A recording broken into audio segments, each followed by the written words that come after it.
Y este poder Jesucristo lo expresó en el Evangelio de Juan 5:39 con estas palabras: mis palabras son espíritu y son vida. La razón por la cual ningún otro libro que puedas tú leer en la historia te pueda cambiar o transformar tu manera de ser es simplemente porque nadie puede comprender la constitución del ser humano más que Dios. Dios nos revela en la Biblia que somos un espíritu, tenemos un alma y vivimos dentro de un cuerpo. Y esto nadie lo ha podido investigar, porque para que sepamos quiénes somos, el Creador es el único que nos puede decir quiénes somos y de qué elementos estamos compuestos. Esto fue la gran equivocación del doctor vienés psicólogo Sigmund Freud, cuando él creyó que simplemente somos mente o alma y cuerpo, y que el problema del ser humano se encuentra en la mente. Y cuando comenzó a hipnotizar a sus pacientes de neurastenia, se dio cuenta que estaban cada vez más locos. Él mismo tuvo que recurrir finalmente a pastillas o a tranquilizantes de los ataques que tenía de histeria a las 2, 3 de la mañana. Cuando leemos a Mahatma Gandhi, simplemente fue un gran pacifista, evitó que los ingleses finalmente conquistaran la India a través del pacifismo. Cuando leemos a los filósofos, nos damos cuenta que alcanzaron un grado de intelectualidad superior a cualquier filósofo del siglo XXI, pero vuelvo a repetir, y el énfasis en esta mañana, en esta tarde, va a ser el poder de la Biblia. ¿Por qué la Biblia tiene ese poder de cambiarte y de transformarte? Simplemente porque la Biblia dice que somos espíritu. Entonces, tú has alimentado toda tu vida tu mente. Y no hay ningún problema en que tú lo sigas haciendo. Vas a la universidad y estudias matemáticas, licenciatura, arqueología, antropología, medicina, lo que tú quieras, ¿verdad? Y es un conocimiento que te va a servir en esta vida. Pero encontramos la mayor parte de las personas, como el expresidente Echeverría, que acaba de morir anoche. Luis Echeverría dijo días antes de morir que él lamentablemente no había podido conocer un poco más de la dimensión espiritual. Y así encontramos artistas, políticos, cantantes, deportistas que han alcanzado el éxito, grandes médicos, grandes psicólogos, grandes cantantes, etcétera, etcétera, pero llega un momento a los 50, 60, 70 años de edad que sigues igual, y que conquistaste el mundo y perdiste tu familia, o conquistaste el mundo y construiste, levantaste, y jamás tuviste una relación con tus hijos, ni pudiste dejarle una herencia a tus hijos espiritual. Pero cuando descubrimos que somos más que intelecto, más que conocimiento, que somos un espíritu, ese espíritu que tienes tú dentro y que tengo yo necesita alimento, necesita dirección, necesita algo que pueda hacerlo desarrollarse para que tú puedas tener una protección interna con las tentaciones que nos rodean en el mundo y con la fama, la publicidad, la sexualidad, el placer, etcétera, etcétera, que nos ataca continuamente. El espíritu dentro de tu vida, fortalecido a través de la lectura de la palabra de Dios, llegas al final irreprensible sin tener nada de qué avergonzarte. Veamos en primer lugar que la Biblia no solamente ha sido el primer libro en ser escrito, sino que no cabe duda que dentro de la historia de la literatura y de la filosofía existen millones de libros, billones de libros, de diferentes autores, diferentes temas, pero ningún libro jamás escrito se puede comparar con la Biblia. Este año cumplimos 46 años de ministerio. Yo comencé predicando en 1977 en la Sierra de Guerrero y Oaxaca, era misionero, estuve 3 años con los indígenas, ahí fue donde Dios comenzó a forjar mi carácter, porque la Biblia le pone énfasis al carácter más que a cualquier otra cosa. Si tú alcanzas el nivel que quieras y no tienes carácter, no puedes mantenerte en ese camino, porque no solamente es comenzar, sino lo que cuenta es cómo terminas. Hay muchos que comienzan bien, pero terminan mal, porque su carácter, su vida jamás la pudieron disciplinar por la cuestión espiritual. Nunca atendieron el área espiritual, que es la más importante. Veamos también nosotros que grandes hombres han hecho diferentes declaraciones acerca de la Biblia. Por ejemplo, Abraham Lincoln.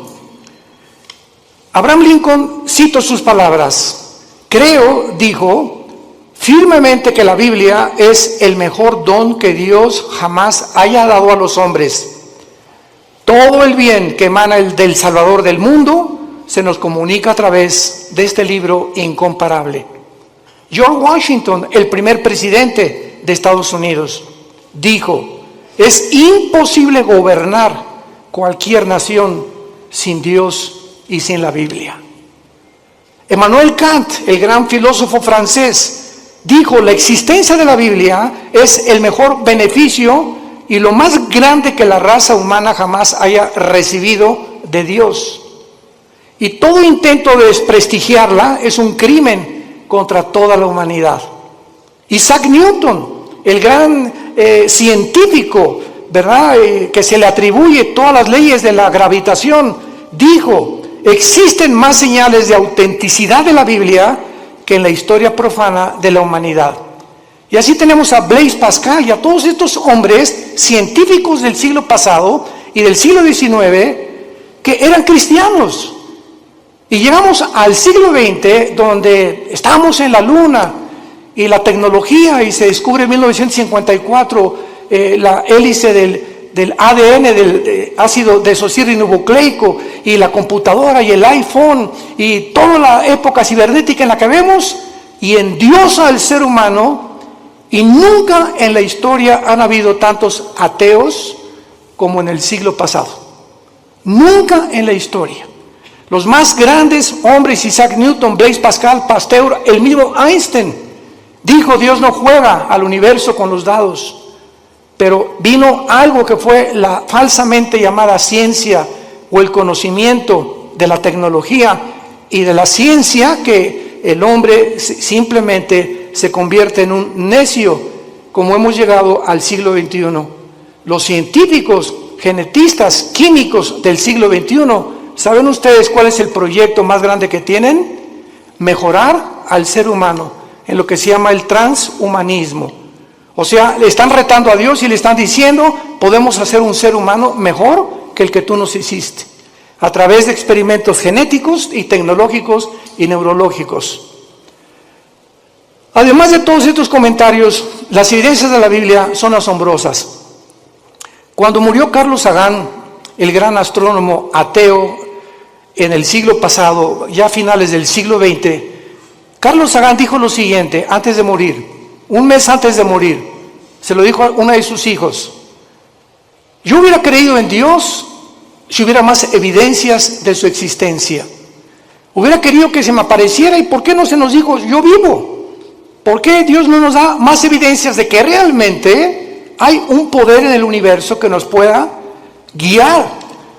Y cuando él dijo estas palabras, yo recuerdo que en ese tiempo estaba estudiando el segundo doctorado en teología, y le dije a uno de los maestros, porque me gustaba mucho ir a la Facultad de Filosofía y Letras de la UNAM, me invitaron más de 7 veces, en el Politécnico también, a dar conferencias sobre la Biblia y la ciencia y el origen del universo.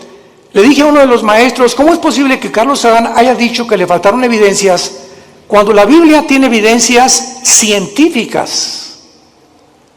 ¿Cuál es la evidencia del mundo para que el ser humano atribuya la creación a los animales? Pues lo que postuló Carlos Darwin. Carlos Darwin hizo investigaciones en la isla de los Galápagos, enfrente al Ecuador, buscando una raíz o una relación con los animales. Él nunca dijo que veníamos de los animales, postuló, dijo probablemente en su libro, el libro de las especies, el origen de las especies, pero jamás él asegura ni confirma que veníamos de los animales. Y durante todo el siglo XX, todas las universidades, todavía hay escuelas, esto es impresionante, que sigan enseñando que nosotros tenemos el origen en Chita y en los animales. Cuando se descubre la genética del ADN en 1954, se derriba completamente la teoría de la evolución, porque es imposible, señores científicos que nos escuchan y maestros de las universidades que nos visitan o que nos ven a través de la televisión, es imposible que una ADN de un toro sea igual al de un caballo, y es imposible la mutación de una especie a otra especie. Y hasta este momento no hay ninguna mutación, jamás, lo que se llama el famoso eslabón perdido, para que un conejo se convierta en una ardilla o un ser humano en un animal. Las cromosomas y los ácidos que tiene el cuerpo humano, que forman parte de toda la estructura anatómica que nosotros recibimos de Dios, hacen imposible la evolución, un cambio de genética de un cromosoma o de un ADN a otro ADN. La física dice que realmente la ley de la entropía, que todo va de mal en peor, que todo, la segunda ley de las teorías físicas, que es lo que establecen, que todo se está echando a perder, que todo se descompone, que todo tiene un proceso de deterioro, y la evolución dice que vamos de menos a más. ¿Y la biología qué nos dice? ¿Quién es una mujer? ¿Qué contestarías si te preguntaran quién es una mujer? ¿Qué es lo que hace a una mujer diferente de un hombre?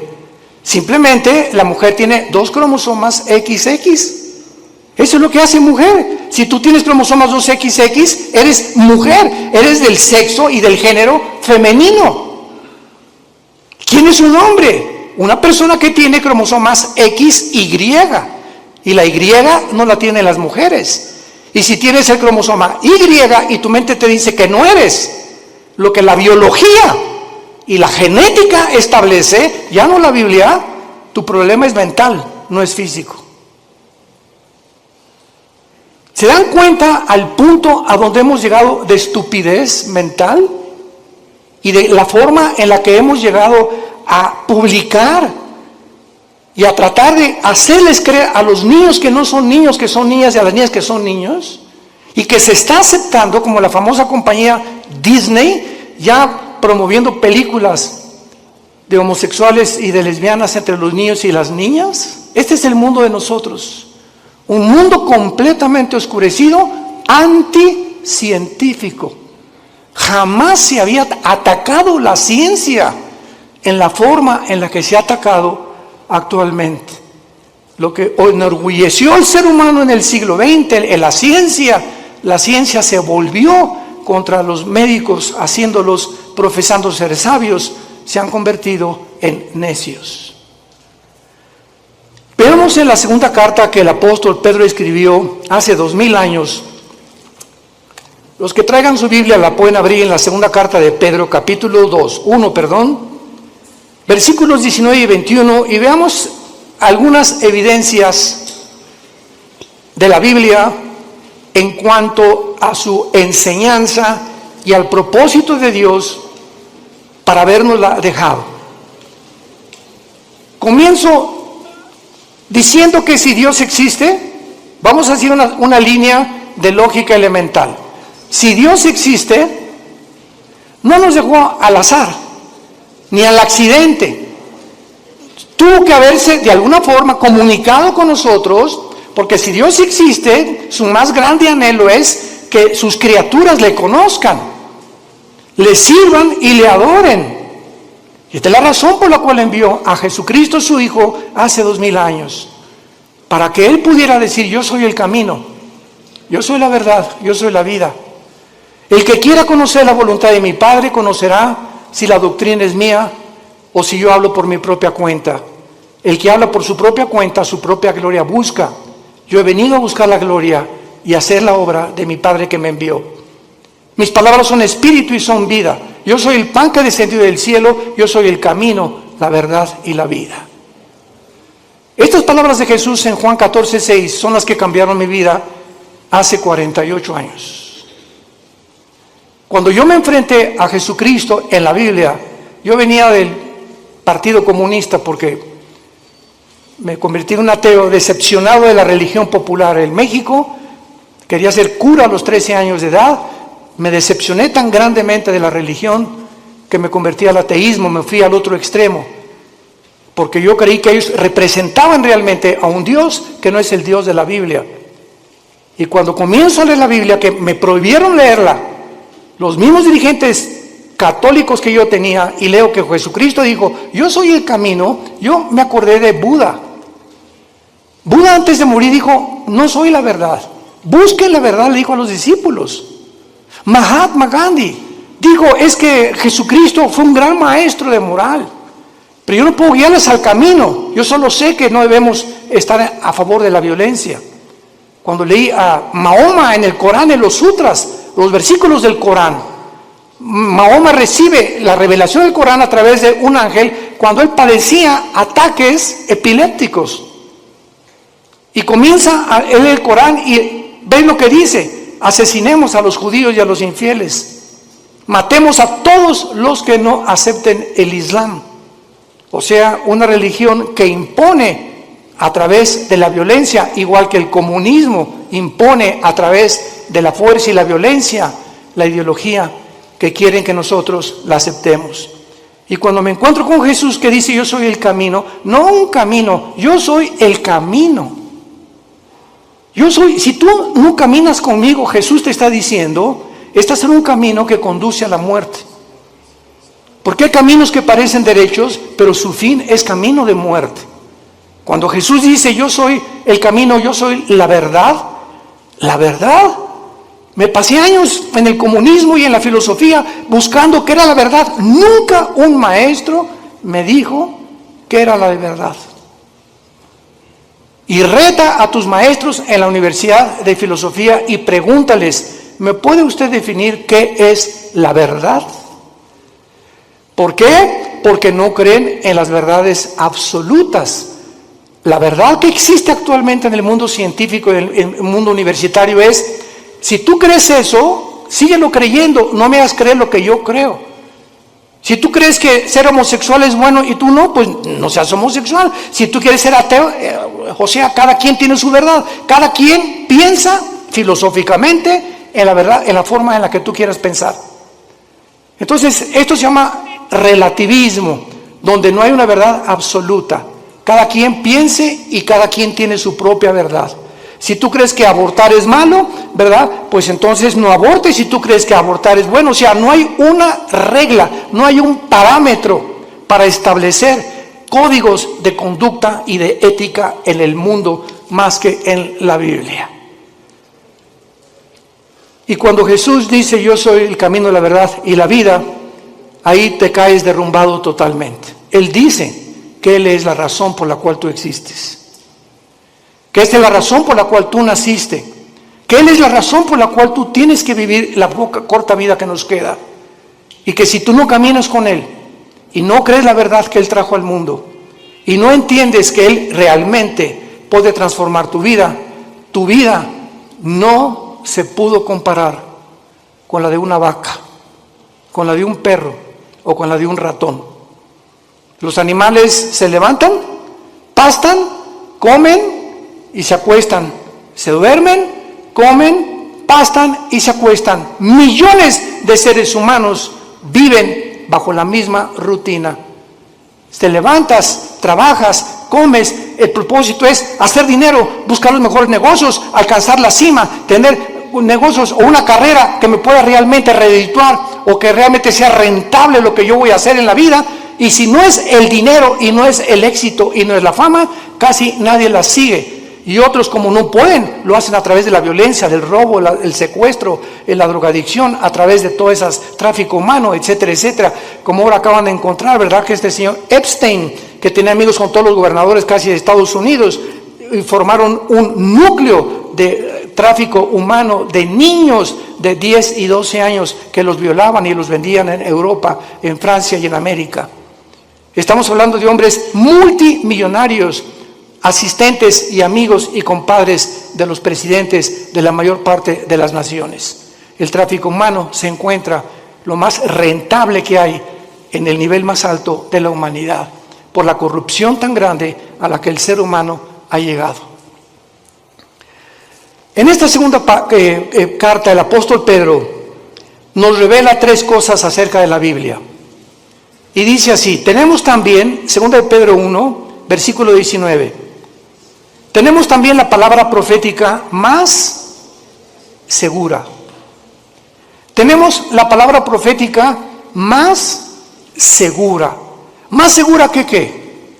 Pues más segura que milagros. Ahorita hay cantidad de cristianos que siguen buscando milagros. Personas que dicen, si yo veo un paralítico ahorita enfrente de mis ojos que se levanta y me dice su médico que tiene 15 años o 10 años sentado en una silla de ruedas y comienza a caminar, voy a creer en Dios. ¿No es cierto? No es cierto, no es cierto. Tus emociones van a ser exaltadas, te vas a asombrar realmente. ¿Y cuánto te va a durar esa emoción que tuviste al ver un milagro? Te va a durar 3 o 4 días y sigues siendo la misma persona. Porque los milagros no cambian al ser humano, porque la fe no es por ver, la fe es por oír y por oír la palabra de Dios. Si tú no te conviertes y tu transformación no es por oír la Biblia, todo lo demás es completamente secundario y relativo. Entonces, cuando dice Pedro que la palabra profética es más segura, nos está diciendo que las profecías de la Biblia que se han cumplido, solamente cuando Cristo muere en la cruz, 33 profecías se cumplieron de los profetas hebreos del Antiguo Testamento. 33 profecías. Yo recuerdo que en aquel tiempo que estudiaba las profecías de Dios, me llamó la atención las profecías de tu padrino Nostradamus. El famoso disque vidente o profeta. Y cuando leí las profecías de Nostradamus, que las hacía en forma de versos, etcétera, etcétera, se cumplieron el 15% y el otro 85% jamás se cumplieron. Cuando oí que Janine Dixon, una mujer que una semana antes que asesinaran al presidente John Kennedy en la ciudad de Dallas, 1962-63, dijo una semana antes a los periodistas del New York Times, veo sangre en Dallas en el presidente. Y lo asesinaron una semana después y se convirtió ella en una pseudo profeta de Estados Unidos, Jean Dixon. Lo puedes encontrar en el internet. Y a las 3 semanas, pues la rodearon los periodistas, profetícenos, díganos algo. De ahí en adelante, ninguna profecía de ella se cumplió. Porque hay una ley en la Biblia que dice así, en el libro de Deuteronomio, cualquier persona que profetice algo y no se cumpla el 100% de lo que profetizó, es un falso profeta. El 100% de lo que profetizó. Así que cuando venimos a la Biblia encontramos, por ejemplo, en Isaías capítulo 44 en el Antiguo Testamento, que hace 2700 años este profeta dijo estas palabras retando Dios a los seres humanos. Isaías 44 versículo 6 al 8. Así dice Jehová, Rey de Israel y su Redentor, Jehová de los ejércitos: yo soy el primero y yo soy el postrero. Pongan atención. El Dios de la Biblia dice, yo soy el primero. Para que Él sea el primero, Él tiene que saber cómo se originó el universo, ¿correcto? Nunca la ciencia nos podrá decir el origen del universo. Porque para que sea científico tiene que ser repetitivo. Alguien tuvo que estar ahí para que nos dijera, pues así comenzó. Y por eso es la teoría de la Big Bang, de la explosión, y tantas teorías que están tratando de explicar cómo se formó el universo. Pero cuando Dios dice, yo soy el primero, nos muestra en la Biblia, en el libro del Génesis, cómo hizo el universo, y cuando dice, yo soy el postrero, nos dice también que cómo terminará la humanidad. Cómo avanzará la historia, y cuando venimos a la historia, a la luz de la Biblia, encontramos que todos los eventos de la historia han sido cronológicamente y sucesivamente a la luz de lo que estaba escrito hace más de 3,000, 4,000 años. Yo soy el primero y yo soy el postrero. Ahora dice Dios, los reto a los que se dicen profetas. Escucha lo que dice a continuación. Fuera de mí no hay Dios. ¿Y quién proclamará lo venidero? Lo declarará y lo pondrá en orden delante de mí, como hago yo desde que establecí el pueblo antiguo. Hace 2700 años Dios dice esto.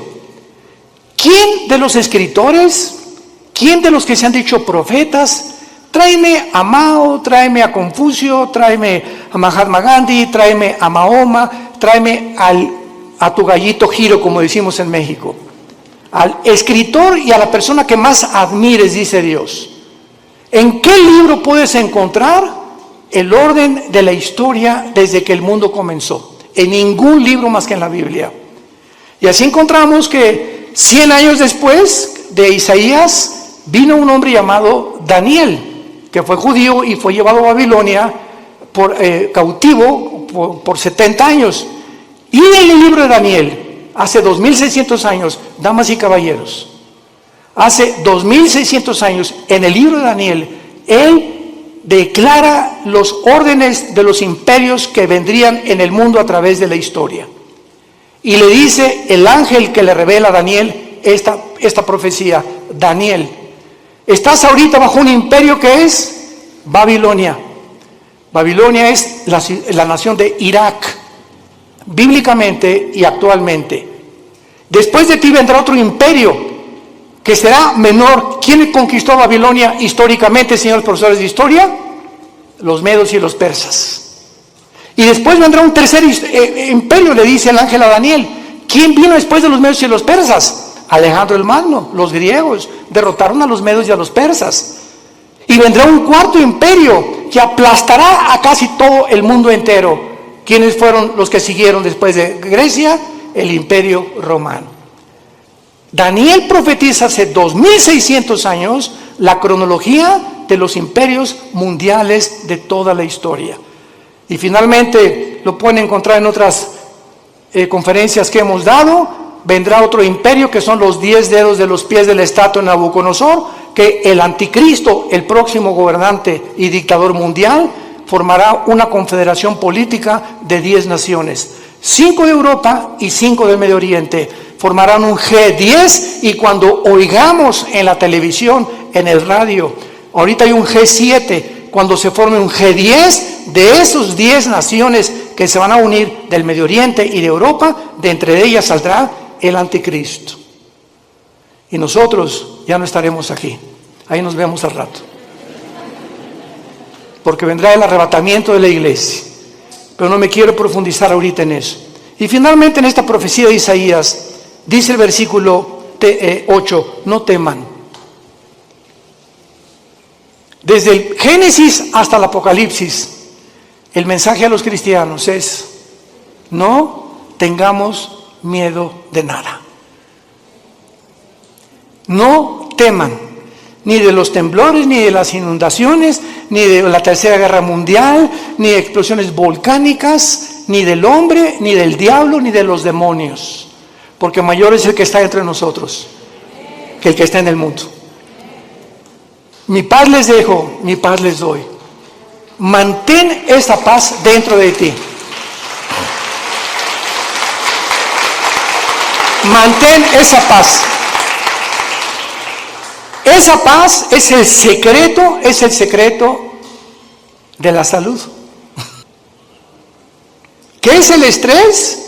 Una condición donde no tienes paz, estás ansioso, estás temeroso, te estás frustrado que no se vaya a cumplir, comienzas a tener miedos de algo que no va a suceder, te adelantas al futuro. ¿Y si mi hijo se va? ¿Y si pierde mi esposo? ¿Y me quedo sin seguro social? ¿Y cuando estoy viejita que me va? Y comenzamos en un mundo a construir que no existe más que nuestra propia mente por la falta de paz. Comienza a preocuparte por el dinero, preocuparte por la salud, preocuparte por tantas cosas, el tráfico, etcétera, etcétera. Y cuando te des cuenta, ese estado mental afecta tu sistema cardiovascular, tu corazón, tus pulmones, tu hígado, tu páncreas, tus intestinos. El estado mental se llaman enfermedades psicosomáticas. Afecta completamente todo tu ser.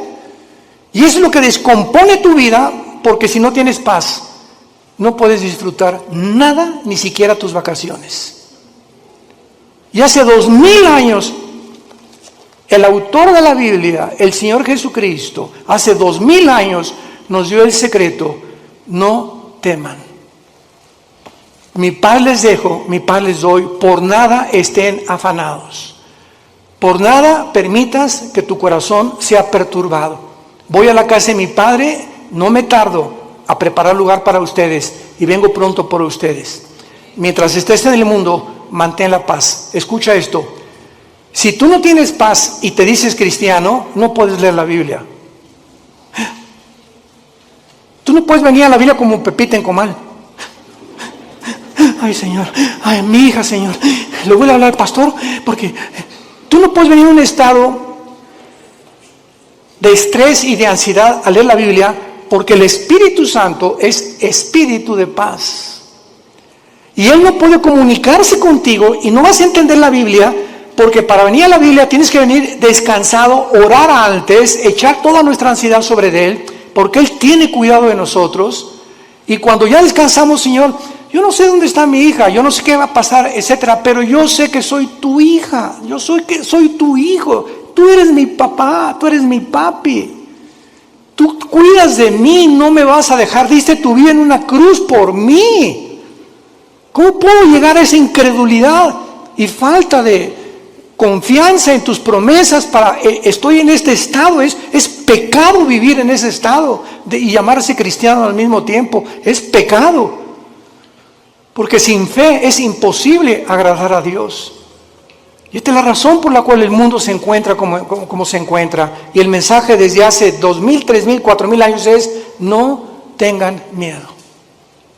No temas nada. Acuéstate hoy en la mañana, hoy en la noche, y recuerda a un pollito que se mete bajo de las alas de la gallina, y el pollito llega, y allá anda por ahí el lobo y todo, pero mientras está bajo las alas de la gallina, pío, pío, pío, ni preocupado está el pollito. Y así hoy en la noche dile: Señor, aquí está tu pollita, aquí está tu pollito, Señor, me acuesto porque tú tienes cuidado de mí. Escúchame, cuando Dios ve esa actitud en tu vida, te protege y te bendice. No hay otra manera de agradar a Dios más que creyendo que realmente es nuestro Padre y nos cuida y nos protege, porque nos amó en una cruz. Y al que no escatimó a su Hijo, ¿cómo no nos dará todas las cosas si nosotros se las pedimos? Regresamos a segunda de Pedro, y Pedro entonces cita en primer lugar las profecías como lo más seguro que tenemos para que nuestra fe descanse en un libro que no solamente es especulativo. Yo recuerdo cuando leí El origen de las especies de Darwin, ¿saben qué dice? Chance y, puede que, no estoy seguro, a lo mejor. Eso no es un lenguaje científico, por el amor de Dios, un lenguaje especulativo. Vienes a la Biblia y escuchas: yo, el Señor, he dicho. Y todo lo que menciona la Biblia es afirmativo, porque no hay absolutamente ninguna contradicción en la palabra de Dios, porque fue inspirada por Dios. Ya actualmente Israel está enviando gas a través de Egipto a la Unión Europea. Cuando las naciones árabes, desde el 48 que se independizó Israel, odiaban y han perseguido a los judíos, ahora los árabes buscan la protección de Israel. Esto es inconcebible que esté pasando, pero la Biblia profetizó que así se iba a cumplir. Es un mundo de confusión completamente. Ahorita Putin va a estar enojadísimo, pero así no poder dormir de saber que Israel está sosteniendo y proveyendo el gas que Rusia le proveía antes a la Unión Europea, y esto lo va a encender más para cumplir la profecía de Ezequiel 38-39 de Gog y Magog, cuando la Biblia dice que vendrá Rusia con Irán, con Turquía, con el Líbano, con Marruecos, con Etiopía, para atacar, invadir Israel en la Tercera Guerra Mundial.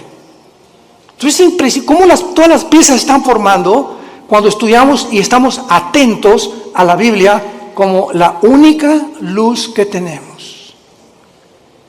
Tú puedes ahorita oír a los politólogos, a los conferencistas en la televisión, en el radio, y están hablando una sarta de tonterías. ¿Qué piensas? No creo que Putin invadió Ucrania, ya lo invadió. ¿Ahora qué va a pasar? Pues las sanciones económicas van a hacer que Putin se arrepienta, y lo dijimos desde antes, y pueden oír las conferencias, lo citamos varias veces, y no somos profetas, simplemente citamos la Biblia. De acuerdo a la Biblia, Ucrania no podía ser devuelta a la Unión Europea, ni tampoco convertirse en la OTAN, porque Ucrania es de las naciones magogitas que forman parte de la invasión final de Rusia contra Israel. Y Ucrania viene bajo el nombre de Magog. Toda la región de Magog, que es el noreste, Lituania, Estonia, Latvia, Kirguistán, Kuzbekistán, Kazajistán, Pakistán, Afganistán y todas las que están al sur junto al Mar Negro y al Mar Caspio, son las naciones que la Biblia profetizó hace 2800 años que invadirían Israel.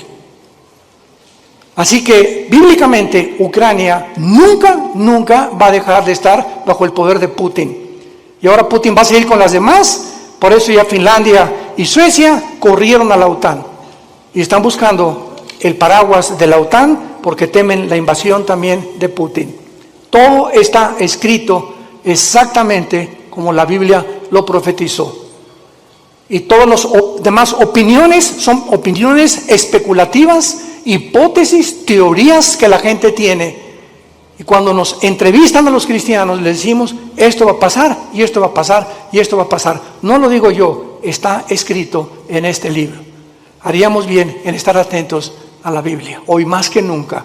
No hay, escucha esto, no hay otra luz en el mundo, no hay otra luz más que la Biblia. ¿Y sabes algo más? Tú eres la luz. Tú eres cristiano, tú eres la luz. Tú eres la única luz en tu casa. Tú eres la única luz en tu taller de carpintería. Tú eres la única luz en tu bufete de abogados. Tú eres la única luz en tu clínica de médicos. Tú eres la única luz en tu escuela, en tu universidad. Los cristianos somos la única luz y tenemos alrededor a gente muriéndose, lastimada, enferma, necesitada. ¿Y tú callado? ¿Por vergüenza, por pena de hablar de Jesucristo? Y decirles que Jesús es la única respuesta y que los invitas a conferencias como estas para que puedan ellos abrir los ojos a la realidad espiritual del mundo. Políticamente, cuando el comunismo se demostró, en 1991, Mikhail Gorbachev, con su perestroika, que fue un fracaso la ideología comunista, que no funcionó en todo el siglo XX, en ningún país. ¿Por qué el ser humano regresa a desenterrar esa ideología? Cuando se demostró en el 48, que ganó el 45 en la Segunda Guerra Mundial, hasta ahorita, que el mundo prosperó con el capitalismo y con las democracias, porque ahora son completamente desprestigiadas, barridas, echadas a la basura. Ya no hay democracia, ya no hay capitalismo, ahora hay socialismo y ahora hay comunismo. Cuando la historia nos muestra que son ideologías que fracasaron. No necesitamos discutir nada. La historia demuestra que el hombre no aprende de la historia. Políticamente, religiosamente, científicamente, filosóficamente, en cualquier área que tú me menciones, el mundo está de cabeza.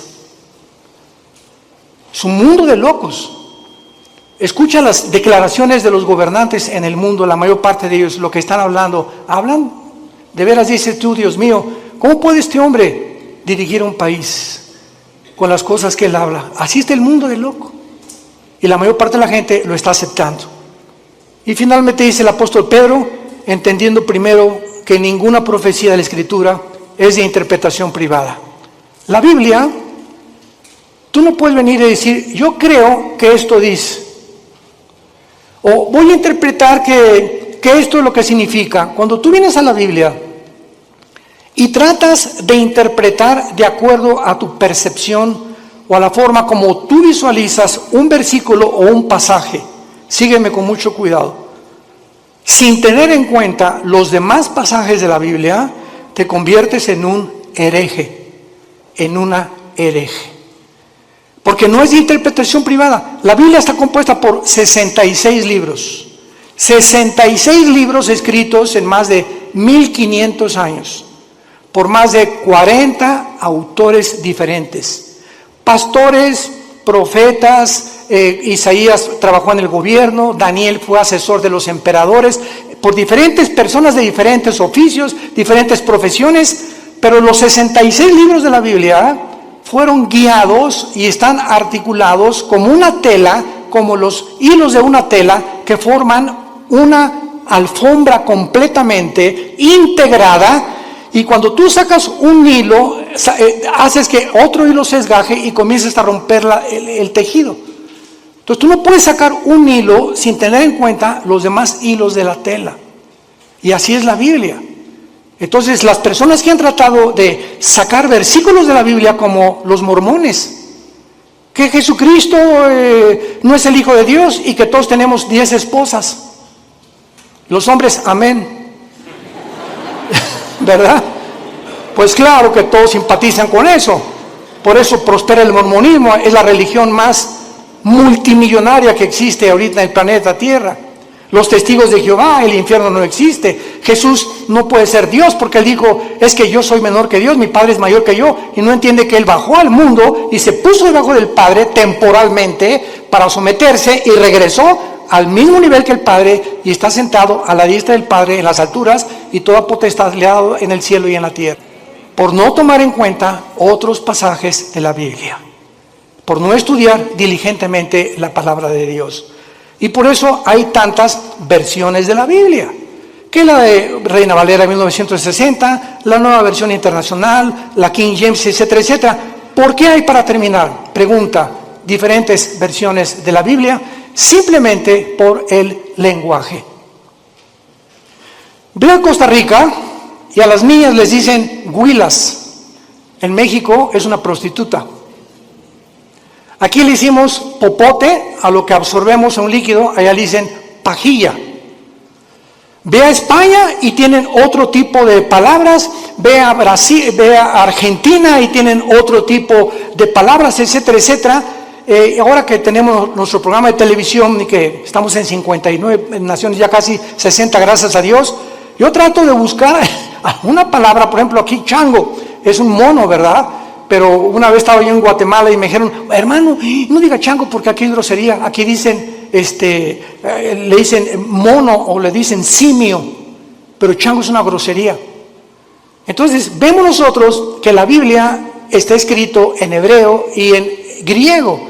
Entonces se tiene que traducir en otras cosas o versiones para poder entender en muchos lados, que a mucha gente le sirve, pero siempre recurrimos a los originales. Son los originales, hebreo y griego y parte de arameo en el libro de Daniel, que son los que nos dan la pauta para saber lo que tenemos. Yo tengo una Biblia en hebreo y en griego. Cualquier duda consulte las palabras originales para saber exactamente lo que Dios quiere decirnos. Y cuando tú estudias la Biblia, no puedes estudiarla superficialmente. El petróleo no se encuentra a 1 metro de profundidad. El petróleo se encuentra a kilómetros de profundidad. Tú no puedes venir a la Biblia en la noche y decir, Jesucito mío, me hizo compañía, no me desampares ni de noche ni de día. Amén. Y ya. Y luego, Juan 3:16, de tal manera amó Dios el mundo, y eso es tu devocional. Tú no puedes venir a la Biblia así. Tú tienes que ser un estudiante profundo de la Biblia. Tienes que discipularte. Tienes que tomar en serio a Dios. Y hasta que no tengamos esa actitud, no podemos conocer su poder. Porque ese contacto continuo, diario, perseverante en la comunión con la Biblia, tienes comunión con Jesucristo, es el poder que nos puede transformar en nuevas criaturas y que nos sostendrá hasta el final de nuestra vida. ¿No quisieras tú en esta tarde invitarle a Jesucristo a tu corazón? ¿No quisieras tú tomar ya en serio este maravilloso libro y dedicarle 15, 20 minutos, media hora antes de que te laves los dientes, antes de que vayas a la oficina, acostarte hoy en la noche, no con las noticias, sino abre los salmos, los proverbios, el evangelio de Juan? Vas a sentir algo que va a entrar como una planta le echas agua y tú no ves, es invisible, pero por dentro de la tierra hay algo que está haciéndola crecer hasta que por fin sale el tallo de la planta. Y así es la vida espiritual. Tú lees la Biblia y estás alimentando el espíritu y no lo ves ahorita, pero en 6 meses, 1 año, vas a darte cuenta que vas a decir, yo no soy aquel que yo era. Como el testimonio que oímos continuamente de las personas, cómo lo transformó Dios su vida, hasta que le entregaron su vida a Dios. Hazlo tú en esta tarde, no te tardes, porque está llamando a la puerta el Hijo de Dios. Y cuando Él dice, estoy a la puerta y llamo, ábrele tu puerta. Él no va a forzarte, tú tienes voluntariamente que reconocer que eres un pecador, que tú no estás cumpliendo los mandamientos de Dios y que alguien en esa cruz pagó por ellos con su sangre preciosa que derramó en el Calvario. Inclinemos la cabeza y dile al Señor, sinceramente, tal vez por primera vez en tu vida, estas palabras.